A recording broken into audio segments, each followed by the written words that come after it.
قال الله تبارك وتعالى في شأن عظمة حبيبه الكريم إن الله وملائكته يصلون على النبي يا أيها الذين آمنوا صلوا عليه وسلموا تسليما اللهم صل على سيدنا مولانا محمد وعلى آل سيدنا مولانا محمد كما تحب وترضى بأن تصلي عليه صلاة وسلاما عليك يا رسول الله صلى الله تعالى عليه وسلم بقول كرم سبحان ربك رب العزة عما يصفون والسلام على المرسلين والحمد لله رب العالمين. السلام علیکم ورحمۃ اللہ وبرکاتہ. وعلیکم السلام ورحمۃ اللہ وبرکاتہ.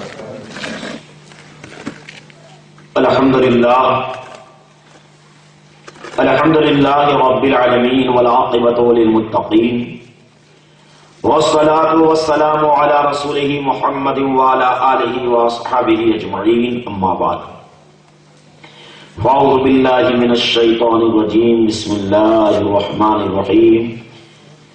یا ایہا النبی انا ارسلناک شاہدا ومبشرا ونذیرا.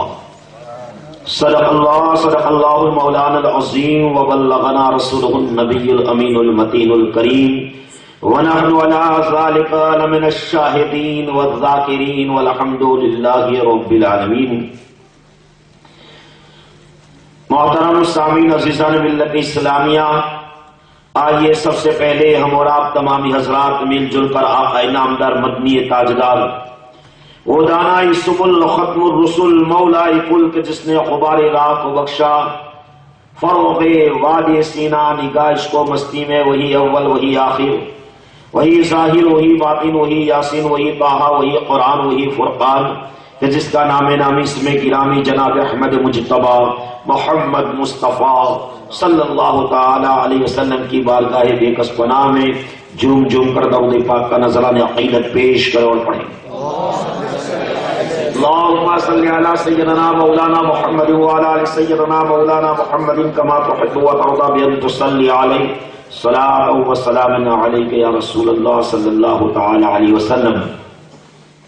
من علینا ربنا اذ بعث محمدا، من علینا ربنا اذ بعث محمدا ایدہ بایدہ ایدنا باحمدا، ارسلہ مبشرا ارسلہ ممجدا، صلوا علیہ دائما صلوا علیہ سرمدا. جھوم کر درود پاک پڑھیں. اللہم صلی علی سیدنا مولانا محمد وعلی آل سیدنا مولانا محمد کما تحب وترضى ان تصلی علیہ الصلاۃ والسلام علیک یا رسول اللہ صلی اللہ تعالی علیہ وسلم. ابھی خطبہ مسنونہ کے بعد قرآن مجید فرقان حمید کی بہت ہی مشہور اور معروف آیت کریمہ کی تلاوت کا شرف حاصل کر کے اپنے آپ کو مشرف کیا. اللہ تبارک و تعالی ارشاد فرماتا ہے یا ایھا النبی انا ارسلناک شاہدا ومبشرا ونذیرا، کہ غیب کی خبریں بتانے والے،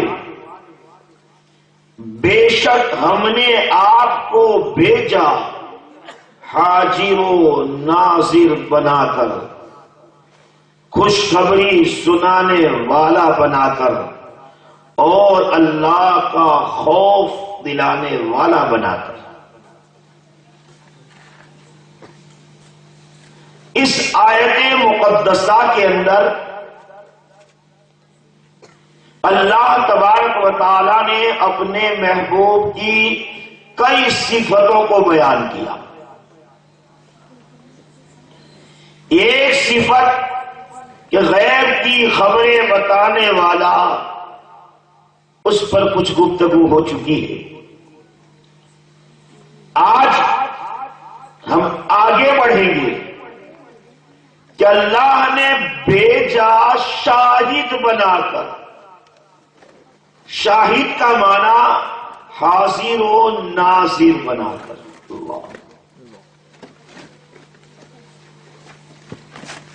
شاہد ہم اپنی بھاشا میں بھی بولتے ہیں شاہد. شاہد یعنی گواہ.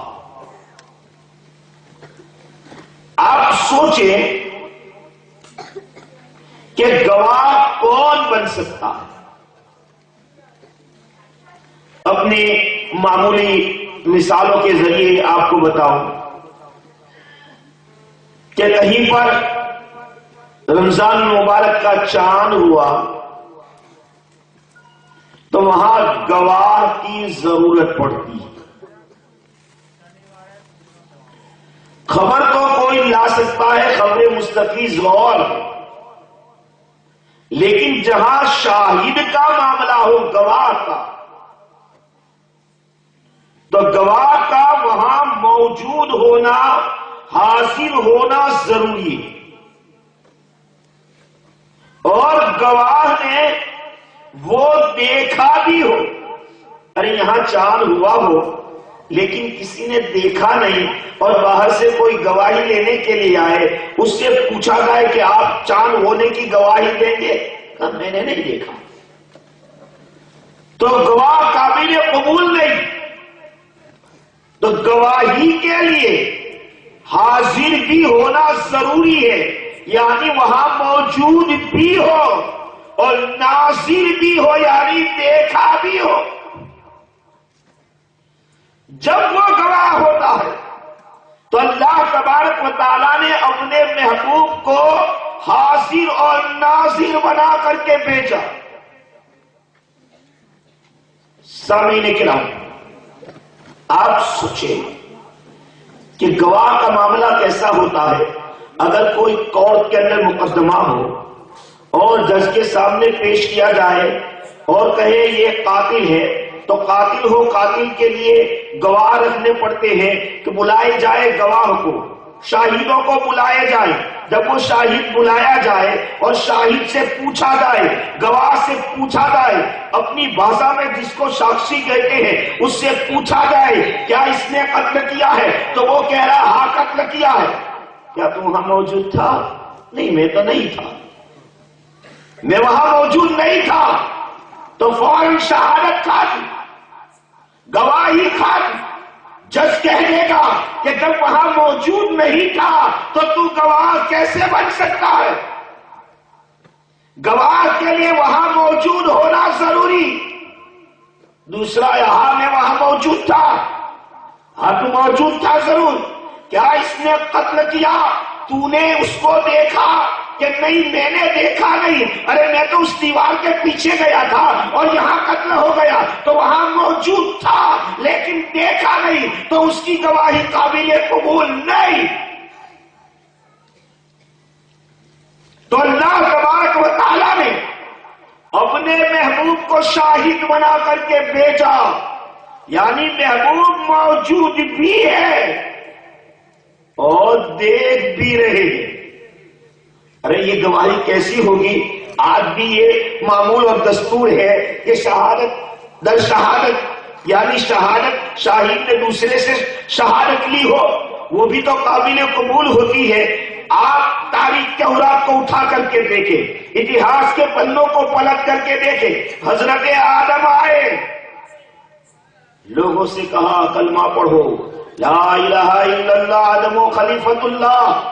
حضرت نوح آئے، کہا پڑھو لا الہ الا اللہ نوح نجی اللہ. حضرت ابراہیم نے کہا لا الہ الا اللہ ابراہیم و خلیل اللہ پڑھو. حضرت اسماعیل نے کہا پڑھو لا الہ الا اللہ اسماعیل و ذبیح اللہ. حضرت عیسیٰ نے کہا پڑھو لا الہ الا اللہ عیسیٰ روح اللہ. حضرت موسیٰ نے کہا پڑھو لا الہ الا اللہ موسیٰ کلیم اللہ. لیکن آپ ان سے اگر پوچھے کہ اللہ کے پیغمبر آپ نے لا الہ الا اللہ کہا تو کیا اللہ کو دیکھا ہے؟ اللہ کو دیکھا تو جواب ملے گا نہیں. اللہ کو دیکھا نہیں تو پھر یہ گواہی کیسی؟ تو جواب ملے گا کہ ہم نے دیکھا نہیں، ہم نے نہیں دیکھا، لیکن ایک دیکھنے والا جو ہمارا نبی ہے جس کا نام ہے محمد رسول اللہ صلی اللہ تعالی علیہ وسلم کہ ہمارے آقا نے دیکھا ہے، نبی آخر الزمان نے دیکھا ہے، خاتم پیغمبران نے دیکھا ہے۔ ارے میرے دوستوں اور بزرگوں، اسی لیے جب میدان محشر برپا ہوگا، نفسی نفسی کا عالم ہوگا، اس وقت قدیم انبیاء کرام کی امتیں جب ان سے سوال ہوگا تو وہ کہہ دے کہ اللہ تیرا پیغام ہم تک نہیں پہنچا، تیرا پیغام ہم تک نہیں پہنچا۔ اللہ رب العزت ارشاد فرمائے گا میں نے انبیاء کرام کو مبعوث فرمائے، کیا ان نبیوں نے میرا پیغام تم تک نہیں پہنچایا؟ وہ امتیں انکار کر دیں گی، انکار کر دے گی کہ اللہ ان نبیوں نے تیرا پیغام ہم تک نہیں پہنچایا۔ اللہ اس وقت وہ انبیاء عرض کریں گے اللہ تیرا پیغام ہم نے پہنچایا۔ رب ارشاد فرمائے گا کہ اے پیغمبروں اگر تم نے میرا پیغام پہنچایا تو اس کا گواہ لاؤ، گواہ۔ اب قربان جاؤ جواب پر اور ناز کرو اپنی قسمت پر کہ وہ انبیاء کیا عرض کریں گے اللہ سے، یہ اللہ ہم گواہ بناتے ہیں امت محمدیہ کو، امت محمدیہ کو ہم گواہ بناتے ہیں کہ یہ امت گواہ کہ ہم نے تیرا پیغام پہنچایا۔ یہ امت طلب کی جائے گی، یہ امت سے پوچھا جائے گا، سوال کیا جائے گا کہ کیا تم گواہ ہو کہ ان انبیاء نے میرا پیغام اپنی امت تک پہنچایا؟ یہ امت کہے گی ہاں یا اللہ انبیاء نے اب تیرا پیغام ان کی امت تک پہنچایا۔ وہ امتیں کہیں گی اللہ یہ امت تو تھی بھی نہیں، یہ تو تھے بھی نہیں، یہ گواہ کیسے؟ انہوں نے کیسے دیکھا؟ جب دیکھا نہیں تو گواہی کیسے دیں گے؟ اس وقت امت محمدیہ عرض کرے گی اللہ یقیناً ہم نے تو نہیں دیکھا وہ دور، وہ پیغام پہنچا رہے تھے ہم نے نہیں دیکھا، لیکن ایک دیکھنے والا ان کی پیشانی میں جلوا کر تھا، ان کی پیشانی میں جلوا کر تھا۔ وہ ہمارے آقا ہے کہ ہمارے آقا جناب محمد رسول اللہ صلی اللہ تعالی علیہ وسلم اس وقت موجود بھی تھے اور دیکھ بھی رہے تھے، وہ موجود بھی تھے، حاضر بھی تھے اور دیکھ بھی رہے تھے۔ تو ان دیکھنے والے نے ہمیں گواہی دے دی، ہمیں بتایا ہے، ہمارے آقا نے بتایا ہے کہ انبیاء سابقین نے اپنی امت کو پیغام پہنچایا، تو ہم گواہ نہیں لیکن ہم تو گواہ کر گواہ ہیں کہ ان گواہ نے، دیکھنے والے نے دیکھا تھا، انہوں نے ہمیں بتایا اور ان کی بتائی ہوئی بات ہم گواہ کے طور پر پیش کر رہے ہیں۔ تو اس سے ثابت ہوا کہ ہمارے آقا حاضر بھی اور ناظر بھی، لیکن یہ ایسے مسائل بنا دیے ہیں 300 برس سے ایسا فتنہ پیدا ہوا ہے کہ اس فتنے کے ذریعے ہر متفقہ مسئلہ بھی اختلاف والا بنا دیا۔ حالانکہ کچھ چیزیں ایسی ہیں کہ جو سمجھ سے بھی والا ہے۔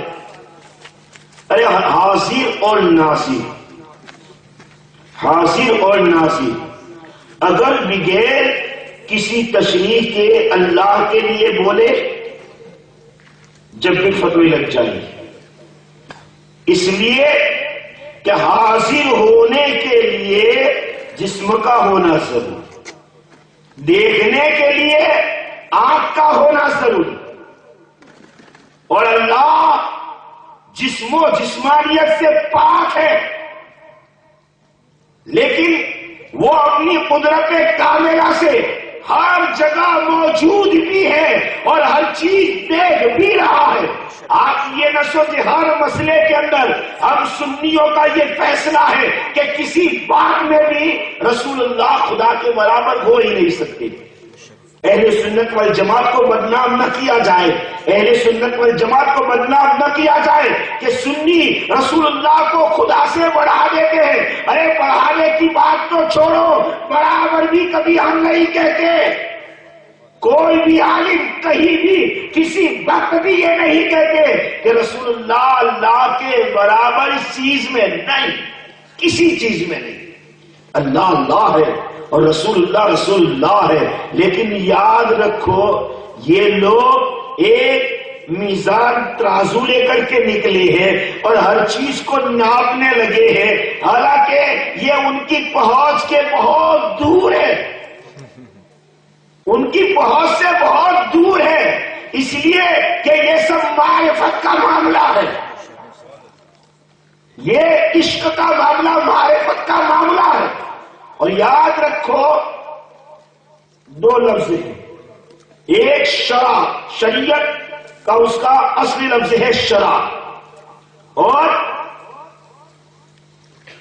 معرفت چاہے عرف کہو چاہے عشق کہو تو اس میں پہلے عین ہے، شرع میں آخر میں عین ہے، لیکن یعنی جہاں ظاہری مسائل شریعت کے قانون کی انتہا ہوتی ہے وہاں سے عشق کا آغاز ہوتا ہے۔ اور کیا بتائیں معرفت کا معاملہ کیا ہوتا ہے، اور اگر یہ دو وقت کی کتاب پڑھنے والا یہ کہہ دے کہ میں نے رسول اللہ کی معرفت حاصل کر لی، ارے ایسا ہو نہیں سکتا۔ آپ اچھی طریقے سے جانتے ہیں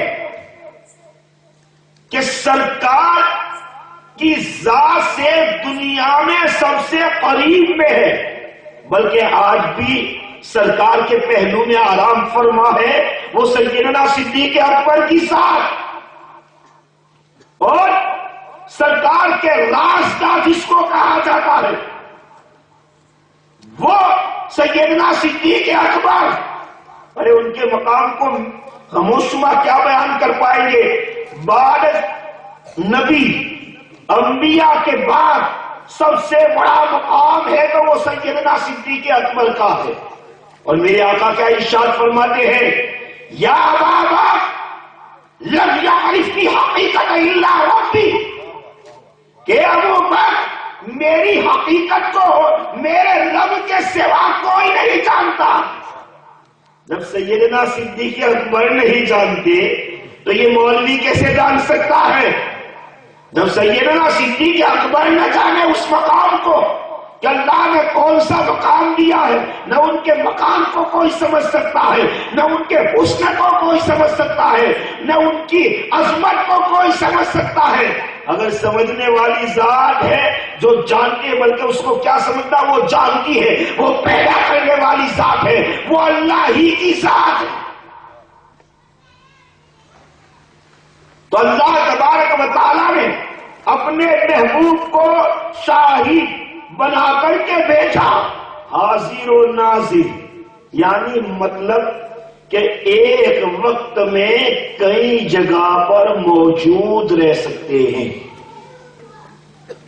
اب اس کو کوئی شرک کہے تو میں پوچھنا چاہتا ہوں کہ ایک وقت میں کئی جسموں کے ساتھ، جسم مثالی کے ساتھ، تو اللہ تو جسم سے پاک ہے، پھر شرک کا معاملہ کہاں؟ اللہ کا کہاں جسم ہے؟ اور یہ تو جسم کی بات ہو رہی ہے، اور پیارے آقا کے صدقے میں اللہ تبارک و تعالیٰ نے اور انبیاء اور آقا کے سچے غلاموں کو یہ طاقت عطا فرمائی۔ میں آپ کو بتاؤں، ارے جس کو ہم اسرائیل علیہ السلام کہتے ہیں، ہماری بھاشا میں ملک الموت بول دیتے ہیں، لیکن ان کا نام تو حضرت اسرائیل علیہ السلام ہے۔ وہ روح قبض کرنے کے لیے آتے ہیں۔ یہ ایسی مثال آپ کے سامنے رکھ رہا ہوں کہ آپ اچھی طریقے سے سمجھ سکتے ہیں۔ ایک سیکنڈ میں ایک روح یہاں نکلتی ہے، ایک امریکہ میں، ایک یوروپ میں تو ایک افغان میں، ایک ایران میں تو ایک ترک میں، ایک سیکنڈ میں، ایک وقت میں۔ تو اللہ تبارک و تعالیٰ نے یہ طاقت عطا فرمائی ہے۔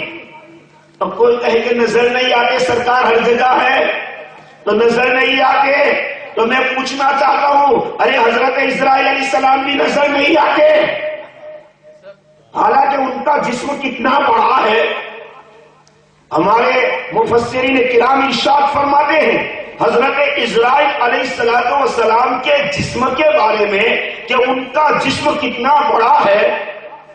یہ آپ نے سمندر کا نام سنا ہے، سمندر، جس کو اپنی بھاشا میں دریا کہتے ہیں۔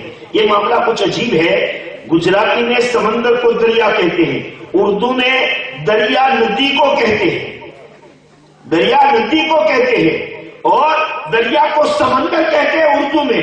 تو یہ سمندر یعنی اپنی بھاشا میں جس کو دریا کہتے ہیں، اس سمندر کا پانی اگر حضرت اسرائیل علیہ السلام کے سر کے اوپر ڈال دیا جائے، پورا سمندر ڈال دیا جائے، تو ایک قطرہ زمین پر نہیں۔ اب میں پوری طریقے سے نہیں سمجھا سکتا کہ کتنا بڑا جسم ہوگا، لیکن جب سمندر کا پانی سر پہ ڈالا جائے تو ایک قطرہ نیچے نہ گرے۔ وہ جسم اور وہ ہر جگہ روح قبض کرنے کے لیے پہنچتے ہیں۔ کوئی کہے یہ تو فرشتے کی بات ہے، تو میں کہہ دوں گا میرے آقا تو فرشتوں کے بھی نبی ہے۔ اور اگر نبیوں کی بات کرنا چاہتے ہو تو آؤ معراج کے واقعے کو اٹھاؤ۔ جب ہمارے آقا مسجد حرام سے نکلے، مسجد حرام اقصی کی طرف، قرآن میں جس کا ذکر ہے سبحان الذی اسری بعبدہ لیلا من المسجد الحرام الی المسجد الاقصی، تو راستے میں ایک جگہ جبریل امین عرض کرنے یا رسول اللہ یا حبیب اللہ، یہ حضرت موسیٰ کی قبر ہے، حضرت موسیٰ کی قبر ہے۔ آقا نے دیکھا کہ حضرت موسیٰ علیہ السلام اپنی قبر کے اندر نماز ادا کر رہے ہیں، قبر میں نماز پڑھ رہے ہیں۔ صاحب ایک مسئلہ تو واضح ہو گیا کہ نبی زندہ ہے، لیکن جس موضوع پر ہماری بات چل رہی ہے، قبر میں نماز ادا کر رہے ہیں، مسجد اقصی میں پہنچے، مسجد اقصی میں پہنچے تو حالت یہ تھا کہ حضرت موسیٰ استقبال کے لیے کھڑے ہیں۔ یہاں نماز ہو رہی تھی، نماز کے لیے جسم کا ہونا ضروری، نماز ادا کرنے کے لیے جسم کا ہونا ضروری، تو یہاں نماز ادا ہو رہی تھی، ابھی نماز چل رہی تھی، اور آقا مسجد اقصی میں پہنچے، وہاں استقبال کے لیے کھڑے تھے، اور آقا کا جو تیز سفر اور تیز سواری تھی اس سے کوئی تیز سواری نہیں، تو پھر موسیٰ کلیم اللہ پہلے کیسے پہنچ گئے؟ تو جواب ملے گا پہلے پہنچے نہیں، ارے وہاں نماز بھی ہو رہی تھی، ایک جسم وہاں تھا، ایک جسم مثالی مسجد اقصی میں، ایک جسم مثالی مسجد اقصی میں، اور آگے بڑھو مسجد اقصی سے جب میرے آقا کی سواری آسمانی دنیا پر جاتی ہے، پہلے آسمان پر، دوسرے آسمان پر، تیسرے آسمان پر، چوتھے پر، پانچویں پر، جب چھٹے آسمان پر پہنچے تو چھٹے آسمان پر موسیٰ کلیم اللہ استقبال کے لیے کھڑے ہیں۔ اللہ سبحان اللہ۔ کیا مطلب؟ ارے حضرت موسیٰ اپنی قبر میں بھی ہے، مسجد اقصی میں بھی ہے، اور چھٹے آسمان پر بھی ہے۔ جب کلیم اللہ کا یہ عالم ہے تو حبیب اللہ کا عالم کیا ہوگا؟ نعرے تکبیر، اللہ اکبر، نعرے رسالت، یا رسول اللہ، جشن آمد مصطفیٰ، زندہ باد، فیضان حضور سرکار کلا۔ زندہ باد۔ سامعین کرام ذرا غور کریں، آپ کو ایک اور مثال کے ذریعے بتاؤں، اور آپ یہ اچھی طریقے سے یہ مسئلہ جانتے ہیں، یہ بات آپ کو معلوم بھی ہے کہ جب کسی بھی انسان کا انتقال ہو جاتا ہے، قبر میں دفنایا جاتا ہے، ابھی ہٹتے ہیں دفنانے والے قبر سے دو فرشتے نیلے رنگ کی بڑی بڑی آنکھیں والے اپنی دانتوں سے زمین کو چیرتے ہوئے قبر میں آتے ہیں، اور گرجناک آواز کے اندر سونے والے کو کھڑا کر دیتے ہیں، اور گرجناک آواز کے اندر سوال کرتے ہیں، من ربک، تیرا رب کون ہے؟ ما دینک، تیرا دین کیا ہے؟ ما کنت تقول فی شان ھذا الرجل، کہ تو اس مرد کے بارے میں دنیا میں کیا کہتا تھا؟ یہ نہیں کہا کہ کیا کہتا ہے، ارے اس وقت تو ماننا ہی پڑے گا، لیکن کیا کہتا تھا؟ تو کون آئے گا قبر میں؟ ارے ہمارے آقا کی ذات آئے گی قبر میں۔ ایک وقت میں ایک ہی انسان جاتا ہے ایسا نہیں، ارے کوئی عراق، کوئی امریکہ، کوئی یورپ، کوئی ہندوستان، ایک وقت میں ہندوستان کے مختلف شہروں میں الگ الگ جگہ پر ایک وقت میں کئی لوگ قبر میں دفن کیے جاتے ہیں، لیکن میرے آقا ہر قبر میں پہنچ جاتے ہیں، سبحان اللہ۔ ہر قبر میں پہنچ جاتے ہیں۔ تو یہ کیا ہے؟ ارے اسی کا نام تو حاضر و ناظر ہے کہ قبر میں آقا پہنچ گئے۔ اب کچھ بیوقوف کہنے لگے نہیں فوٹو دکھایا جائے۔ ارے بیوقوف، اگر فوٹو کو نبی کہہ دے گا تو کافر ہوگا۔ جسم اور ہے، فوٹو اور ہے، جسم اور ہے، تصویر اور ہے۔ تصویر کو نبی نہیں کہا جا سکتا، تو تصویر اور ہے، جسم اور ہے۔ تو ایک بیوقوف کھڑا ہو گیا کہ نہیں ایسا نہیں، ایسا نہیں، بلکہ قبر سے لے کر گنبد خضرا تک زمین کو کھول دی جاتی ہے اور وہاں دکھا دیا جاتا ہے۔ ارے بیوقوف، تیری ناپاک آنکھ کے اندر اتنی طاقت کہ تو وہاں سنی سے لے کر کے مدینے تک کو دیکھ لے، تیری ناپاک آنکھ میں اتنی طاقت کہ تو یہاں سے وہاں تک دیکھ لے، اور رسول کی طاقت کا انکار کیا جائے جو خدا کا نور ہے۔ کیا بات۔ ذرا سوچو اپنی آنکھوں کی طاقت کے بارے میں کہ یا ہندوستان سے لے کر مدینے تک دیکھ لے اور نبی یہاں نہ آ سکے۔ ارے ایسا کیسے ہو سکتا ہے؟ ارے یہ طاقت اللہ کی دی ہوئی طاقت ہے۔ اللہ نے یہ طاقت عطا فرمائی کہ ایک وقت میں کئی جگہ پر حاضر ہو سکتے ہیں۔ ارے ان کے غلاموں کا عالم یہ ہے۔ بلکہ میں آپ کو بتاؤں ایک مسئلے کے ذریعے کہ آپ مسجد میں جائیں، اگر مسجد میں کوئی نہ ہو تو آپ مسجد میں داخل ہوتے وقت سلام کریں گے، یا بلکہ ہمارے بعض علماء تو کہتے ہیں کہ اپنے مکان میں کوئی نہ ہو، آپ دروازہ کھولے، آپ کو معلوم ہے کہ مکان میں کوئی نہیں تو آپ سلام کریں گے۔ کوئی ہے تو اس کو سلام کریں گے، لیکن اگر مکان بند ہے، مسجد میں کوئی نہیں اور سلام کرو گے تو حضرت علقمہ ارشاد فرماتے ہیں کہ اس وقت سلام کرو، السلام علیک ایھا النبی ورحمۃ اللہ وبرکاتہ۔ مطلب رسول اعظم مسجد کے اندر جلوہ گر ہے۔ شیخ عبدالحق محقق دہلوی کہ جن کی تحقیق پر ہندوستان کے علماء نے اپنے گھٹنے ٹیک دیے، وہ شیخ ارشاد فرماتے ہیں کہ جس جگہ پر صالحین کا ذکر ہوتا ہے اس محفل کے اندر مصطفیٰ ذات رحمت صلی اللہ تعالی علیہ وسلم تشریف فرما ہوتے ہیں۔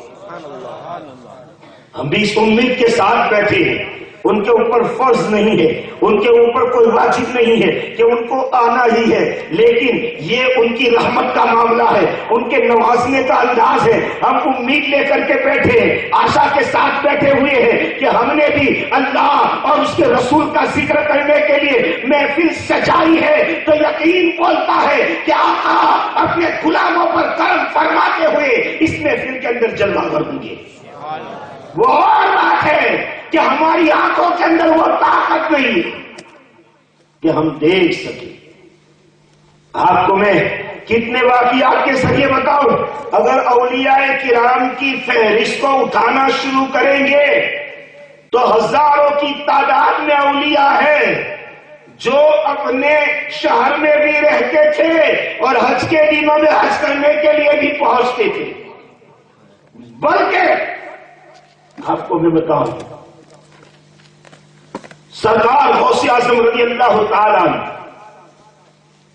ایک وقت میں 70 مریدوں کے گھر دعوت کو قبول کیا تو ایک وقت میں 70 مکان پر پہنچے،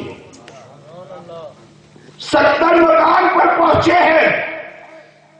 اسی طریقے سے آپ کو کئی اولیاء کرام کے واقعات ملیں گے۔ ایک مشہور و معروف واقعہ پیش کروں، آپ نے حضرت صابریہ کا نام سنا ہوگا، اللہ اکبر۔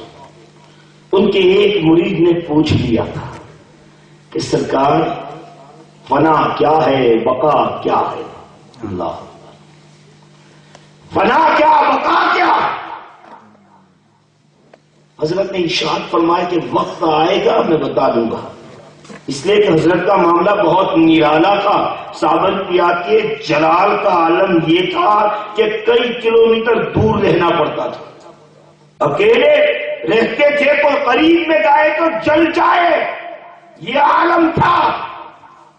ارے ان کا ایک مرید شمس الدین تھا، وہی قریب میں جانے کی ہمت کرتا تھا، لیکن جب بابا فرید کے پاس پہنچا، اس لیے کہ وہ بابا فرید الدین گن شکر کے بانجے بھی ہے، مرید بھی ہے، کہ جو میرا مرید کھڑا ہو کر کے کئی سال سے اللہ کا ذکر کر رہا ہے اس کو بٹھانا ہے۔ شمس الدین کہتا ہے میں بٹھا دوں گا، میں جا رہا ہوں۔ وہ جاتے ہیں تو انداز یہ تھا کہ حضرت شمس الدین کی آواز بہت پیاری تھی، قرآن بہت اچھا پڑھتے تھے، وہ قرآن کی تلاوت کرتے کرتے پیچھے سے گئے، کہیں ان کی آنکھوں کے جلال سے جل نہ جائے۔ ان کے جلال کا یہ عالم تھا کہ اگر ایک آنکھ نکال کر کے کسی کو دیکھ لے تو وہ جل جائے۔ پیچھے سے گئے، قرآن کی تلاوت ہو رہی تھی، ارشاد فرمایا بیٹے قرآن پیچھے سے نہیں آگے سے پڑھو، قرآن پیچھے سے نہیں آگے سے پڑھو۔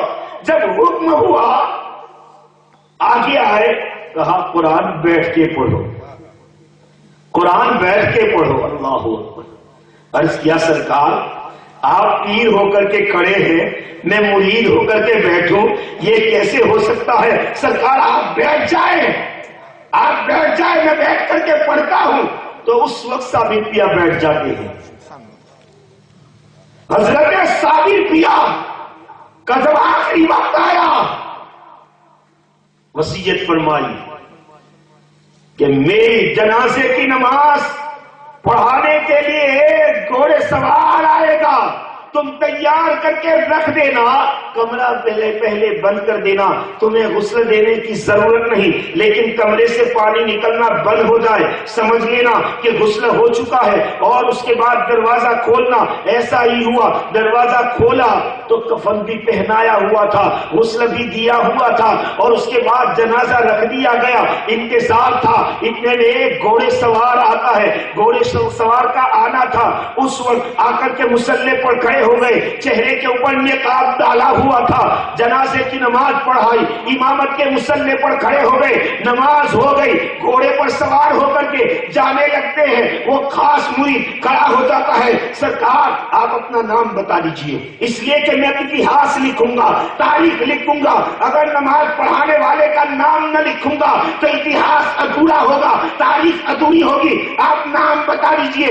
نام نہیں بتایا تو عرض کیا سرکار آپ نام نہ بتائے تو اپنا چہرہ بتا دیجئے، میں آپ کا حلیہ لکھ دوں گا کہ آنکھیں ایسی تھی، چہرہ ایسا تھا، کان ایسا تھا، ناک ایسا تھا، دندان مبارک ایسے تھے، میں آپ کا حلیہ لکھ دوں گا تو لوگوں کو پتا چل جائے گا۔ جب اسرار پہ اسرار ہوا تو چہرے سے نقاب اٹھایا گیا، اس گھوڑے سوار نے جب پردہ ہٹایا، پردہ ہٹانا تھا، چہرہ کھولنا تھا، مرید دیکھتا رہ گیا، ارے وہ دوسرا کوئی نہیں، وہ سادی پیا خود تھے۔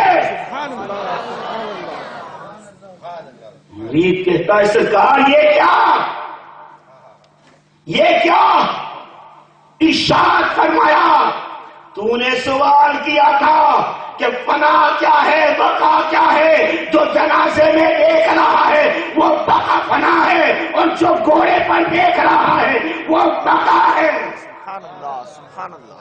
اب غور کرتے چلے جاؤ، ایک جسم جنازے کے اندر ہے، ایک گھوڑے کے اوپر ہے، ارے مصطفیٰ جان رحمت کے غلاموں کا یہ عالم ہے تو آقا کا عالم کیا ہوگا؟ غلاموں کا یہ عالم ہے۔ ارے آپ اسی گجرات کے واقعے کو نہیں جانتے؟ حضرت شاہ وجی الدین علوی گجراتی رضی اللہ تعالی، ایک مرید کو جو حج کے لیے جا رہا تھا مسواک دیا کہ یہ لے جاؤ، اور زمزم کے کنویں کے پاس جانا، اس لیے کہ اس وقت تو کنواں کھلا تھا، ابھی بند کر دیا گیا ہے، بلکہ 2004 میں بھی ایک راستہ تھا، لوگ جاتے تھے، میں پہلی بار گیا تب، لیکن اب تو جانے کا راستہ بھی نہیں رکھا۔ تو ارشاد فرمایا کہ اس کنویں کے اندر بے مسواک بھگو کر کے لے آنا۔ اتفاق کیا ہوا، میں طاقت دکھانا چاہتا ہوں اللہ والوں کی، وہ مرید مسواک بھول گیا، کہاں؟ زمزم کے کنویں پر، حج کے بعد ملنے کے لیے آیا، سوال کیا گیا کہ میں تو بھول گیا، تو وہ مسواک وہاں تھا، لیکن حکم ہوا تو زمین کے ذریعے وہاں سے اوپر آ گیا۔ آج بھی وہاں ایک پانی نکلتا ہے، اور یہ مشہور و معروف ہے کہ وہ زمزم کا پانی نکلتا ہے، لیکن وہ مسواک وہاں تھا، یہاں نکل آیا۔ جب ان کی لکڑیوں کا یہ عالم ہے تو پھر ان کی ذات کا عالم کیا ہوگا؟ ان کے مسواک کا جب یہ عالم ہے تو ان کی ذات کا عالم کیا ہوگا؟ تو پتہ یہ چلا کہ اللہ تبارک و تعالی نے اپنے محبوب بندوں کو یہ طاقت عطا فرمائی ہے۔ معزز سامعین کرام، عزیزان ملت اسلامیہ، میرے 3 دن بولنے کے تھے، ایک علم غیب، دوسرا حاضر و ناظر، اور تیسرا مجھے کچھ اصلاح کرنی تھی، لیکن وہ علم غیب کی بات چل گئی کہ 2 راتیں اس میں نکل گئی، اور ساتھ ہی ساتھ ٹھنڈی سناٹے کی شروع ہو چکی، اس لیے مجھے وقت کا بھی لحاظ کرنا پڑا، لیکن ضروری ہے کچھ اصلاحی باتیں بھی، اس لیے کہ آج جو ہمارے اندر کمزوری ہے سنیوں میں، وہ اعمال کی کمزوری ہے۔ الحمدللہ ثم الحمدللہ ہمارا ایمان اور عقیدہ بالکل درست ہے، لیکن اعمال کمزور نظر آتی. حالانکہ الحمدللہ مسجد کچھ تو آباد نظر آتی ہی ہے. ایسا بھی نہیں کہ مسجد بالکل ویران ہے. نمازیوں کو دیکھ کر کے پتا چلتا ہے کہ کچھ تو آباد ضرور ہے. لیکن یہ آدھی آبادی بھی نہیں مسجد کے اندر. اور نماز ایسا نہیں کہ 50-100 آدمی کے اوپر فرض ہے. نماز فرض عین ہے، یعنی ہر ایک فرد پر الگ الگ فرض. ایسا نہیں کہ میں نے ادا کر لی تو میرے سارے گھر والوں کی ذمہ داری ختم. نہیں، گھر کے ہر فرد پر نماز فرض ہے. اور میں نے آج جو آپ کو بتایا آیت کے ذریعے کہ خوشخبری سنانے والے بنا کر کے بھیجا، تو میرے آقا نے نماز پڑھنے والوں کے لیے کتنی خوشخبریاں سنائی ہے. وہ میں طاقت اس کو بیان کرنے کی نہیں رکھتا کہ میں مکمل کیا اس کا کروڑواں حصہ بھی بیان کر سکوں. لیکن چند باتیں کہ نماز پڑھنے والوں کو اور خاص کر امت محمدیہ جو نماز پڑھے تو اس کو کتنا اجر ملتا ہے، ایک دو واقعوں کے ذریعے بتاؤ. اللہ تبارک و تعالیٰ نے حضرت جبریل امین کو پیدا جب فرمایا، اس کے بعد ان کے جو پر تھے، اڑنے والے پر تھے حضرت جبریل امین کے، اس کو اللہ تبارک و تعالیٰ نے بہت سجایا. آقا ارشاد فرماتے کہ بہت سجایا، بہت خوبصورت پر بنائی. جبریل امین نے عرض کیا، یہ اللہ اتنا حسین پر کسی کا؟ تو جواب ملا نہیں. جبریل امین نے نماز شروع کر دی. کتنی؟ 2 رکعت. 2 رکعت. لیکن 2 رکعت کیسی تھی؟ ایک رکعت کا جو قیام تھا وہ قیام 20,000 برس کا. ایک قیام 20,000 برس کا. اور 2 رکعت میں 2 قیام 40,000 برس کی. اب رکوع کتنا، سجدہ کتنا، قیام کتنا، قاعدہ کتنا، جلسہ کتنا، قومہ کتنا، سلام کتنی. ذکر ہے جو صرف قیام کا کہ ایک قیام 20,000 برس کا. ایسے 2 قیام. جب نماز ختم ہوئی تو اللہ تبارک و تعالیٰ نے ارشاد فرمائے، جبریل تم نے عبادت کا کچھ حق ادا کیا. تو سوال کیا اس سے اچھی کوئی نماز؟ اللہ. تو اللہ ارشاد فرماتے، جبریل سنو، یہ تمہاری نماز اتنی لمبی، لیکن میرے محبوب کا ادنا امتی، میرے محبوب کا ادنا امتی جو چھوٹی سی نماز پڑھے گا، تھوڑے وقت کی نماز پڑھے گا، ارے وہ نماز بھی اس کی ناقص ہوگی. کہیں کوئی غلطیاں تو کہیں اچھے خیال نماز کی حالت میں تو کہیں نماز کی حالت میں برے خیال. ایسی نماز اس کی ہوگی، چھوٹی سی نماز.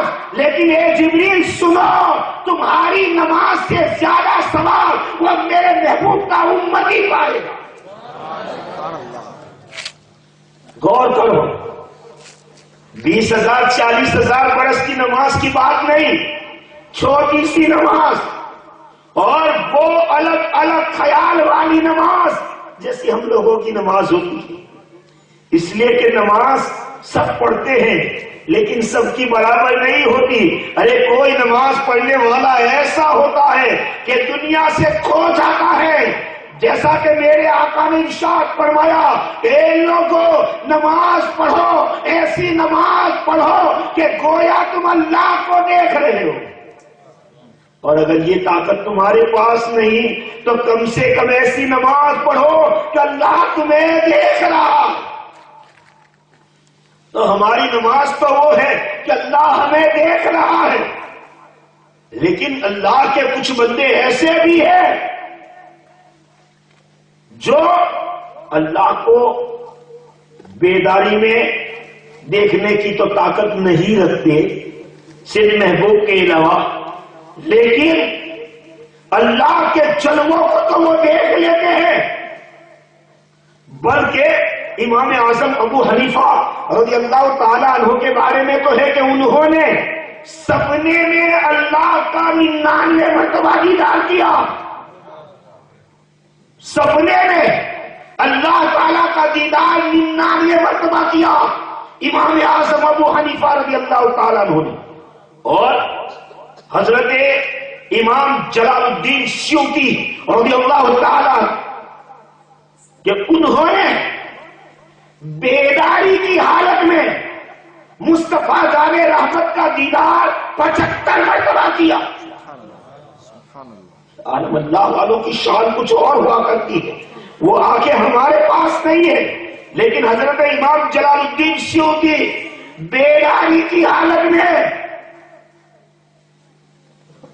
تو میرے دوستوں اور بزرگوں، نماز پڑھو تو ایسی پڑھو کہ گویا تم اللہ کو دیکھ رہے ہو. اور اگر ایسی طاقت نہیں تو کم سے کم ایسی نماز پڑھو کہ اللہ دیکھ رہا. تو وہ نماز پڑھنے والوں کا مقام کیا ہے؟ جبریل امین سوال کرتے ہیں، اللہ جب تجھ کو ان کی نماز، تیرے محبوب کے امتی کی نماز اتنی پیاری ہے اور امتیوں سے تو اتنی محبت کرتا ہے، تو وہ نماز پڑھیں گے تو نماز کے بدلے میں تم کو کیا عطا کرے گا؟ آقا مژدہ سنانے والے ہیں، مبشر ہیں، خوشخبری دینے والے. تو کیسی خوشخبری ہے ذرا سوچو. جب جبریل نے سوال کیا، اے اللہ ان کی نماز ایسی کہ نمازوں کے اندر الگ الگ خیال، جب بھی تجھے میری نماز سے بھی زیادہ پیاری نماز تیرے محبوب کے امتی کی نماز ہے، تو ان کو اس نماز کے بدلے میں کیا دے گا؟ اللہ اکبر.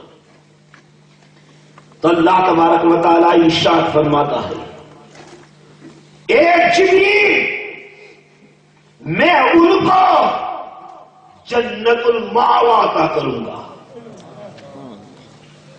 نماز پڑھنے کی وجہ سے جنت المأویٰ.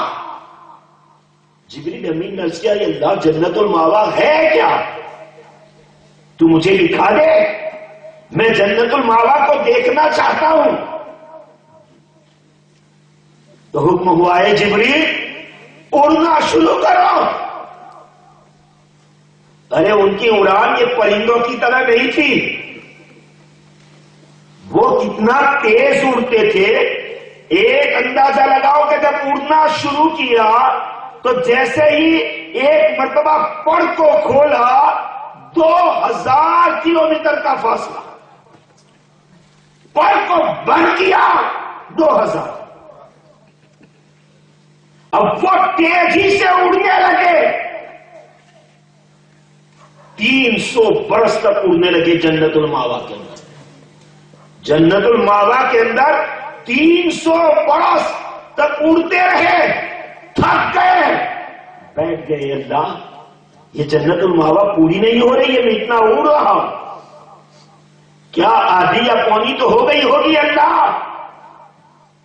تو کیا حکم ہے جبریل جتنا تم اڑے ہو اس سے 10 گنا زیادہ کر لو. اس سے 10 گنا زیادہ کر لو. جب بھی وہ آدھی جنت المأویٰ کو نہیں اڑ سکتے. اور وہ جنت الماوا کس کو ملے گی؟ امت محمدیہ کے نمازی کو، امت محمدیہ کے نمازی کو وہ جنت الماوا دی جائے گی۔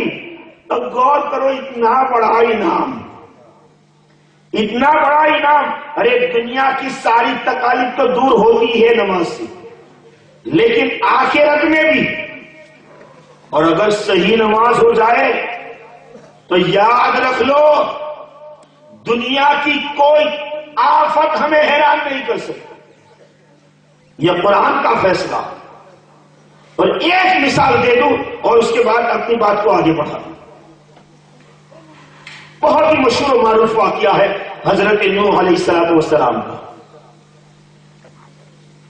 کہ سارے 900 برس تک وہ اپنی قوم میں تبلیغ کرتے رہے، لیکن اتنے لوگ ایمان لائے جن کو انگلیوں سے گنا جا سکتا ہے۔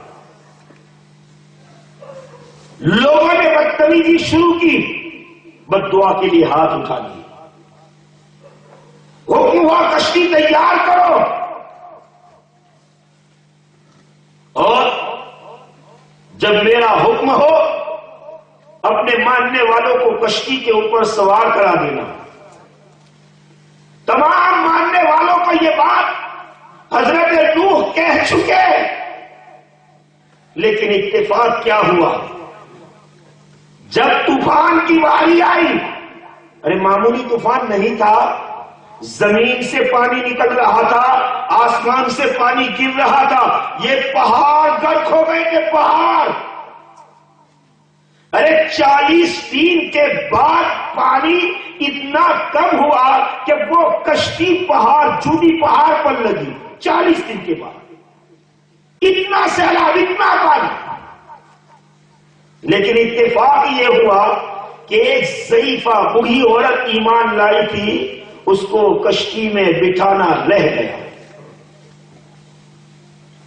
جب سیلاب ختم ہوا، حضرت نوح اسی ضعیفہ کی جھونپڑی کی طرف جاتے ہیں۔ دنیا کے اندر کوئی مکان باقی نہ رہا تھا، ایسا سیلاب تھا، لیکن اس جھونپڑی کے پاس پہنچے، دیکھا کہ جھونپڑی اکیلی سلامت ہے، سب کچھ ختم ہو چکا ہے۔ حضرت نوح دروازے کو کھولتے ہیں، کیا دیکھا؟ ارے وہ ضعیفہ سجدے کی حالت میں تھی، نماز میں تھی۔ دروازہ کھلا تو جیسے کھولنا تھا، ضعیفہ نے نماز کو پورا کیا اور سوال کیا، کیا طوفان آنے والا ہے؟ سوال دیکھو، کیا طوفان آنے والا ہے؟ ارشاد فرمائے، ضعیفہ طوفان تو آ کے چلا گیا، میں نے تجھے لے جانا رہ گیا تھا، لیکن طوفان تو آ کے چلا گیا۔ تو وہ ضعیفہ کہتے ہیں، قسم خدا کی جس کو آپ نے حق کے ساتھ بھیجا، مجھے پتا تک نہیں چلا کہ کب سیلاب آیا اور کب گیا۔ جب امت نوح کی ایک نمازی کی یہ حالت ہے، تو مصطفیٰ کے نمازیوں کا عالم کیا ہوگا؟ مصطفیٰ کے امت کے نمازیوں کا عالم کیا ہوگا؟ اس لیے کہ یقین جانو امتی کا مقام کتنا بلند ہوتا ہے، جتنا نبی کا مقام بلند ہوتا ہے اسی طریقے سے امتی کا، اس لیے کہ امت کا تعلق نبی سے ہوتا ہے۔ نبیوں میں سب سے بلند مقام ہمارے آقا کا، تو امتوں میں سب سے بلند مقام امت محمدیہ کا۔ تو جب حضرت نوح علیہ السلام کے امتی کی نماز ایسی کہ یہ آفت مصیبت تکلیف آئے پتہ نہ چلے، تو آج ہم بھی اپنی پیشانی کو صحیح معنوں میں اللہ کی بارگاہ میں جھکا دیں تو ہماری بھی آفت ٹل سکتی ہے، ہماری بھی مصیبتیں ٹل سکتی ہے، ہماری بھی مصیبتیں دور ہو سکتی ہے۔ ضرورت اس بات کی ہے کہ سنی مسلمانوں اپنی پیشانی کو خدا کی بارگاہ میں جھکا دیں، اپنی پیشانی کو خدا کی بارگاہ میں کھڑا کر دو۔ خاص کر ہماری ماں بہنوں سے یہ کہنا چاہتا ہوں، اس لیے کہ ہمارا مشاہدہ ہے، تجربہ ہے کہ جس گھر میں عورت نمازی ہو جاتی ہے، عورت نمازی ہو جاتی ہے تو اولاد نمازی ہوتی ہے۔ اور میری ماں اور بہنوں، تمہارا قسمت بہت بلند ہے۔ ایسا نہ سمجھنا کہ اسلام نے تمہیں کوئی مقام نہیں دیا ہے۔ یہ تو آنے والی ایک تقریر کا موضوع ہے، اس لیے اس بات کی طرف میں نہیں جاتا۔ انشاءاللہ تبارک و تعالی آپ کو اور مقدس سے سننے کو ملے گا، لیکن اتنا تو میں ضرور جانتا ہوں، اور آپ بھی گھر جا کر کے تجربہ کر سکتی ہے کہ آپ مصلی بچھا دیجئے، نماز پڑھنا شروع کر دیجئے۔ اگر آپ کے مکان میں 1.5-2 سال کا بچہ ہوگا تو آپ کے ساتھ کھڑا ہو جائے گا، وہ آپ کی طرف دیکھے گا، آپ جھکو گی وہ آپ کی طرف دیکھ کر کے وہ بھی جھکے گا، آپ سجدے میں جاؤ گی وہ بھی آپ کی طرف دیکھتا جائے گا، سجدہ کرتا جائے گا۔ یہ ہمارا مشاہدہ ہے، یہ آنکھوں کا دیکھا ہوا معاملہ ہے کہ جس گھر کے اندر ماں نمازی ہوتی ہے، بیٹا نمازی بنتا ہے۔ اور آپ اتہاس اٹھائے، تاریخ تورات کو پلٹ کر کے دیکھے، اولیاء کے اتہاس کو دیکھے، اولیاء کا اتہاس بتاتا ہے کہ جس ولی کو جو مقام ملا ہے وہ ماں کی محبت اور ماں پابند ہونے کی وجہ سے ماں متقیہ تھی تو بیٹا وقت کا متقی بنتا ہے۔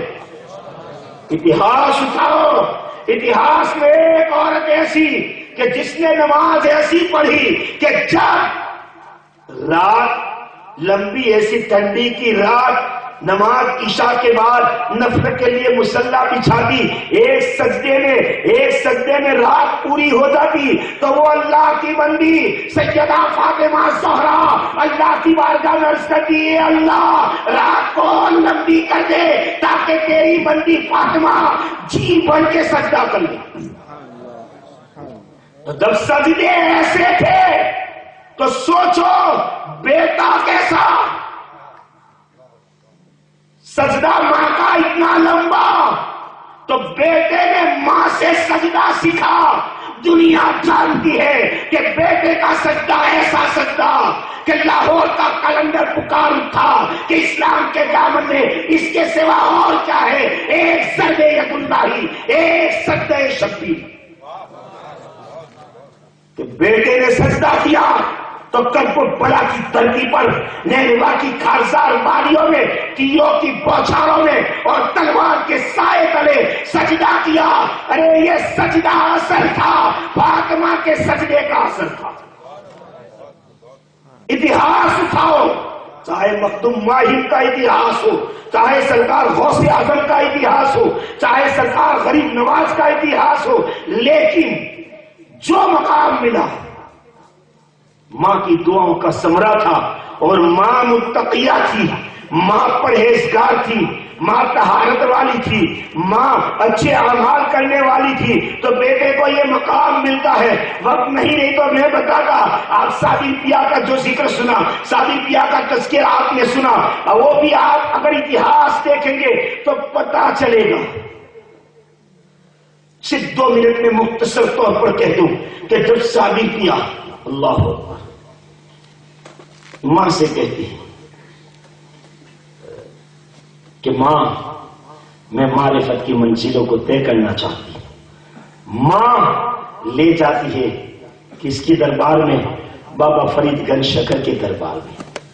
اللہ اکبر، لے گئی ماں، 12 برس تک سعدی پیا بھوکے رہے، لیکن ماں یہ چاہتی تھی کہ بیٹا معرفت کی منزل کو طے کر لے۔ بیٹے کو 12 برس تک بھوکا دیکھنا گوارا کیا، بلکہ ماں کا عالم تو یہ تھا کہ جب حضرت نظام الدین اولیاء ماں سے عرض کرنے لگے، اے ماں میں معرفت کی منزل طے کرنا چاہتا ہوں، ماں نے کہا جاؤ بیٹے نکل جاؤ، جاؤ نکل جاؤ معرفت حاصل کرنے کے لیے گئے. 6 سال تک گئے, جنگل میں گئے اور جنگل میں عبادت و بندگی ریاضت کرتے رہے, تقویٰ طہارت میں لگے رہے. 6 برس نکل گئے. 6 برس کے بعد گھر میں آتے ہیں تو دبلے پتلے تو ہو چکے تھے. ماں نے کہا اے بیٹے کیا تم نے معرفت کو حاصل کر لیا؟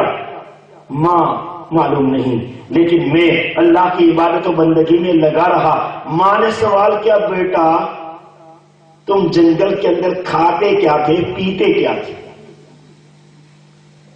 تو حضرت نظام الدین نے کہا عرض کیا یہ امی جان جب بھوک ستاتی تو میں درخت یعنی جھاڑ کے پتے کھا لیتا تھا. ماں نے کیا جواب دیا؟ ماں نے ارشاد فرمایا کہ بیٹے جاؤ پھر سے جاؤ, تمہیں معرفت نہیں ملی, تمہیں تو کھانا یاد تھا, درخت کے پتے صحیح لیکن کھانا یاد تھا, جاؤ پھر جاؤ اور معرفت حاصل. گئے جنگل میں, کھانا بند, جسم لاغیر ہو گیا, دبلا ہو گیا, پر کمزور ہو گیا, اٹھنے کی طاقت نہیں تو بیٹھے بیٹھے عبادت کرنے لگے. اتنے کمزور ہو گئے کہ سو گئے, بیٹھنے کی طاقت نہیں, سوتے سوتے عبادت کرنے لگے, اشاروں سے عبادت کرنے لگے. لیکن پھر اتنے کمزور ہو گئے کہ اشارے کرنے کی بھی طاقت نہیں, صرف روح جان جسم میں تھی. اتنے میں ایک کوا آتا ہے, آگ کو پھوڑنے کی کوشش کرتا ہے, سر کے اوپر بیٹھتا ہے. اتنے میں ارشاد فرماتے ہیں ایک کوے اس آگ کو پھوڑ دے. جس کو اللہ کی معرفت نہ ملے اس کو دنیا دیکھنے کی کیا ضرورت, اتنا کہنا تھا. معرفت مل جاتی ہے کوا اڑ جاتا ہے. تو میری ماں اور بہنوں وہ مائیں تھی کہ بچے کو اس طریقے سے درس دیتی تھی. تو بیٹا وقت کا نظام الدین اولیاء بنتا ہے تو اگر اپنی اولاد کو نیک بنانا چاہتی ہو, اپنی اولاد کو پارسا بنانا چاہتی ہو, اپنی اولاد کو متقیہ پرہیزگار بنانا چاہتی ہو, تب پہلے تم عبادت کرنا شروع کرو. نماز پہلے آپ شروع کریں. آپ نماز پڑھو گی آپ کی اولاد نماز پڑھے گی. آپ خدا کی بارگاہ میں پیشانی جھکاؤ گی تو آپ کی اولاد جھکائے گی. آپ متقیہ بن جاؤ گی, آپ کی اولاد نیک بنے گی اور نیک بن کر کے تمہاری خدمت کرے گی. تو اتہاس بتاتا ہے کہ مخدوم ماہر رات بھر ماں کے لیے پانی لے کر کے کھڑے رہے, رات بھر کھڑے رہے. تو اگر اولاد کو نیک بنانا چاہتی ہو تو آج ہمارے آقا کی یہ محفل سجی ہوئی ہے, امید لگا کر کے یہاں بیٹھے ہوئے ہیں کہ آقا یہاں جلواگر ہے, آقا اپنے غلاموں کو نوازنے کے لیے تشریف فرما ہے. یہ امید لگی ہوئی ہے, یہ آس لگی ہوئی ہے. اتنی بہترین محفل ہے کہ الحمدللہ رحمت کی برسات کی بوچھار ہو رہی ہے, رحمت کی برسات گر رہی ہے. تو ایسی عظیم محفل کے اندر اللہ تبارک و تعالیٰ کی بارگاہ میں یہ عہد کر کے اٹھو, یہ وعدہ کر کے اٹھو کہ آج سے ہماری پیشانی جھکے گی, اللہ کی بارگاہ میں جھکے گی. انشاءاللہ کہہ دو آج سے ہماری پیشانی جھکے گی, رب کائنات کی بارگاہ میں جھکے گی, پروردگار عالم کی بارگاہ میں جھکے گی. یقین جان لو اگر یہ پیشانی اللہ کی بارگاہ میں جھک گئی ہزاروں کے سامنے جھکنے سے بچ جائے گی. ایک خدا کے سامنے جھک گئے ہزاروں کے سامنے جھکنے سے بچ جائے گی. اگر ایک خدا کے سامنے نہ جھکو گے تو ہزاروں کے سامنے جھکنے کے بعد بھی تمہارا کوئی ٹھکانہ نظر نہ آئے گا, کوئی ٹھکانہ نظر نہ آئے گا. اس لیے وقت کی ضرورت ہے, وقت کی ضرورت ہے, وقت کی یہ آغاز ہے. اے ایمان والو, اے ایمان والو, اپنی پیشانی کو خدا کی بارگاہ میں خم کر دو, جھکا دو. پروردگار عالم کی بارگاہ میں دعا ہے, اے رب کائنات, اے پروردگار عالم, میں نے ٹوٹی پھوٹی زبان سے جو نصیحت کی مولا ہر ایک کو, پہلے مجھ کو اور پھر ہر ایک کو اس پر عمل کرنے کی توفیق عطا فرما. آمین ثم آمین. وآخر دعوانا الحمدللہ.